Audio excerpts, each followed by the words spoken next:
There are about 2,500 four-year institutions in the United States, and on average, colleges and universities admit about 65% of the students who apply.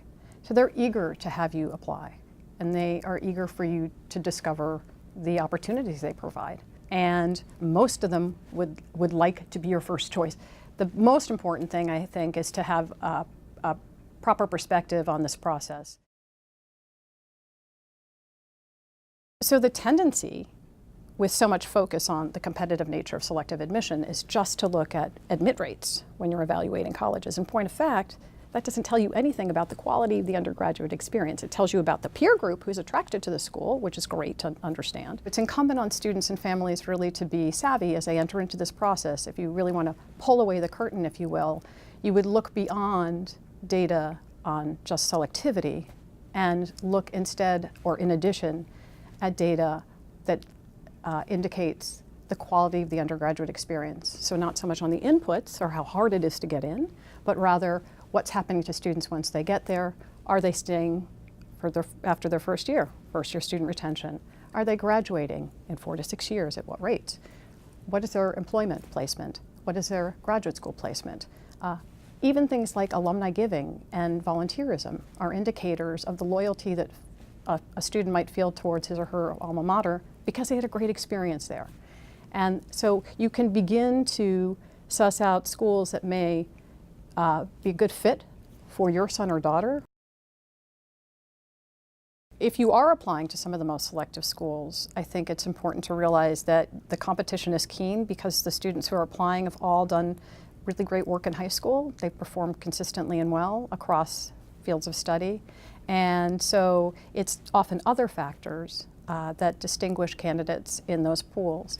The most selective institutions, in fact, most institutions practice what is called holistic review, which means that they're taking into consideration things like teacher recommendations, which give the Board of Admission insight into who the student is in his or her larger community, the personal statement and the supplemental essays that a student writes, which provides insight into how the student's mind works, the kind of creativity they might bring, the kinds of questions and issues and ideas that they find compelling and are beginning to work on, as well as the kinds of things that they hope to do at that particular institution. The curriculum is different at these different institutions, and there are students who will, based on their prior performance, indicate that they could be more or less successful in a more flexible curriculum. You may be a good student, but you might be that much better as a student in one of these sorts of settings. So the person-environment fit is something that the college is really considering as they evaluate the candidate. Most importantly, this process is an opportunity for students to learn how to self-assess, learn how to make decisions based on that self-assessment, and also thinking hard about the future and the kinds of things that they aspire to do and to experience. It should be an educational process overall, and it should really leave the student in a position to feel greater confidence and commitment to the choices that they're making, so that when they do enter into those experiences, they're clear about why they're doing what they're doing and can adjust and improve as they go along.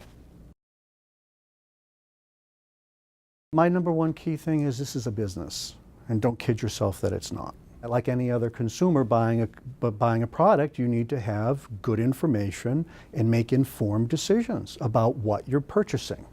You need to be prudent. You need not to make sure that you don't jeopardize your own financial independence and your own retirement. And you need to, think outside the box a little bit. We do a terrible job in this country of educating our students and giving them basic financial skills to make informed decisions. We want them to come out of the college process a better consumer. We also want them to come out of the college process, hopefully, not $100,000 in debt.